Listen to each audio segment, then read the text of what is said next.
دیسان گەندەڵی ماڵی و ڕیاکاری دەسەڵاتداران.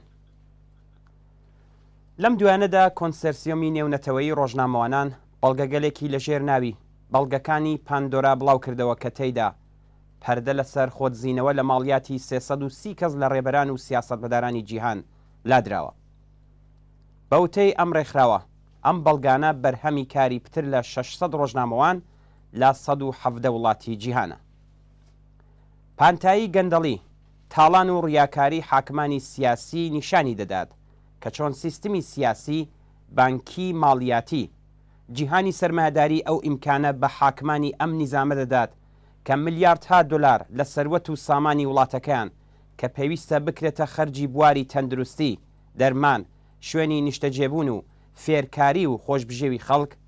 لە حسابە بانکیان نهێنیەکان ویان لە مڵکە گران قیمەتەکانی پەیتەختی وڵاتانی ئوروپایی و ئامریکایی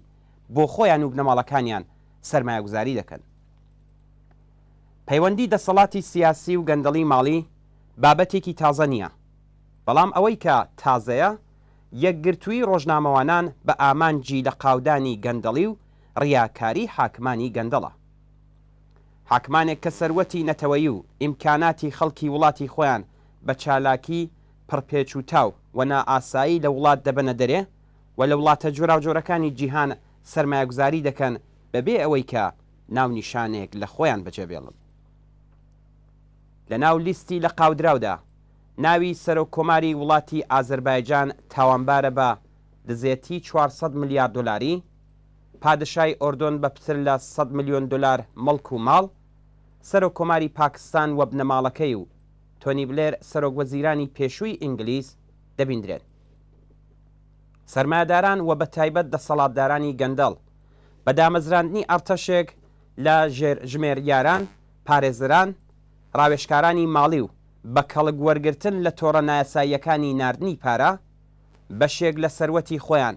لە کاناڵی مافیای ماڵی و بانکی لە وڵاتێکەوە بۆ وڵاتێکی دیکە و لە قاڕەیەکەوە بۆ قاڕەیەکی دیکە دەگوازنەوە و لە ژێر ناو و کۆمپانی ساختەدا پارە تاڵانکراوەکان لە ملک و ماڵ، زێر،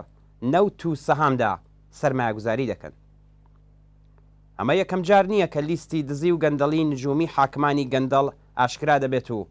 ڕسوایی بەرینی ئەوانی لێ دەکەوێتەوە. تۆنی بلێر کە لە بریتانیا پتر لە هەر سیاسەتمەدارێکی دیکە باسی لە گرنگی و پەیڕەوکردنی یاسایی دەکرد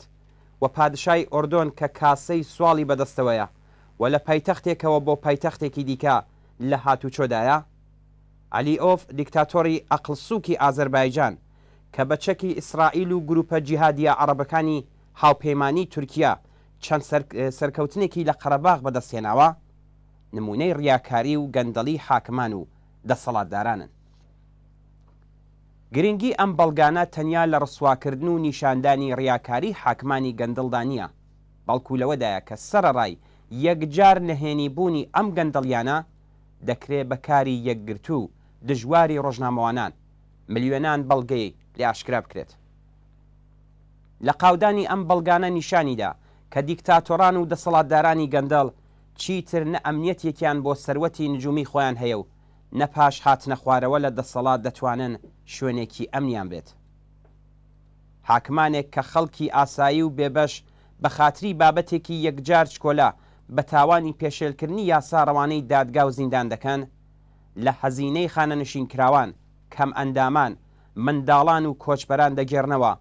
و بە بێشەرمیەوە باس لە نەزم و دیسیپلینی ماڵی و مافی ماڵیات دەردەکەن، خۆیان بە نایاسایی بە سندوق و بە تۆن زێر و دلار لە پایتەختەکانی ئوروپا و ئەمریکا سەرمایه‌گوزاری. حکمانێک کە خەڵکی ئاسایی و بێبەش بە خاتری بابەتێکی یەکجار چکۆلە بە تاوانی پێشێلکردنی یاسا ڕەوانەی دادگا و زیندان دەکەن، لە هەزینەی خانەنشینکراوان، کەم ئەندامان، منداڵان و کۆچبەران دەگێڕنەوە و بە بێشەرمیەوە باس لە نەزم و دیسیپلینی ماڵی و مافی ماڵیات دەردەکەن، خۆیان بە نایاسایی بە سندوق و بە تۆن زێر و دلار لە پایتەختەکانی ئوروپا و ئامریکا سەرمایه‌گوزاری دەکەن. سیستمی ماڵی جیهان، بانک و کارتێلەکان لە گواستنەوەی ملیاردها دلار لە تاڵانکاری یان بازرگانی مادەی هۆشبەر ڕۆڵ دەبین و بەرپرسن.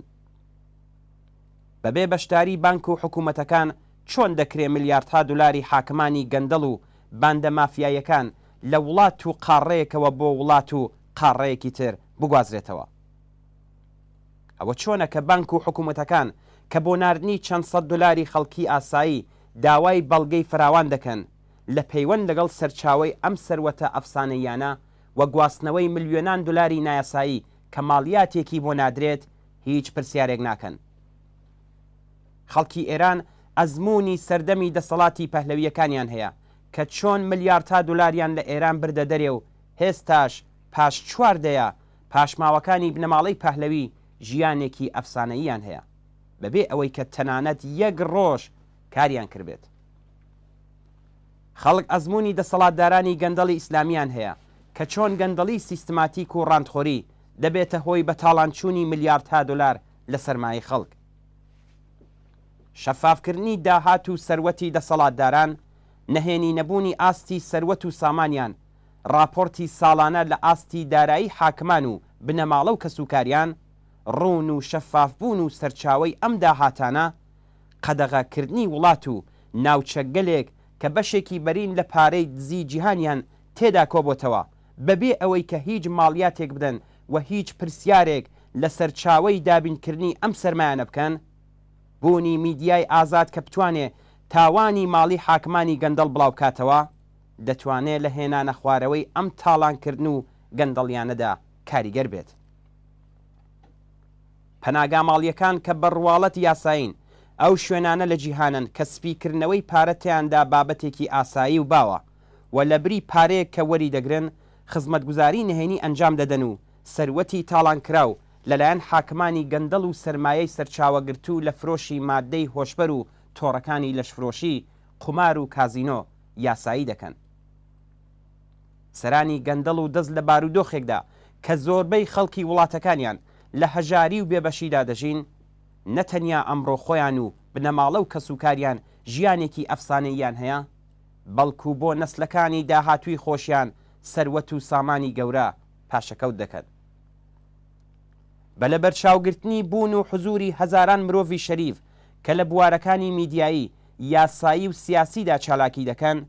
هیوای ئەوەی هەیە کە تاڵانکەران و حاکمانی گەندەڵ نەتوانن بە ئاسانی ڕابردوو سەروەت و سامانی خۆیان بشارنەوە. پێویستە ئەم ڕیاکارە دز و تاڵانکەرانە کە بەردەوام باس لە گرنگی و زەرورەتی پەیڕەوکردنی یاسا دەکەن لە هەر شوێنێک هەن لە قاو بدرێن و ڕسوا بکرێت.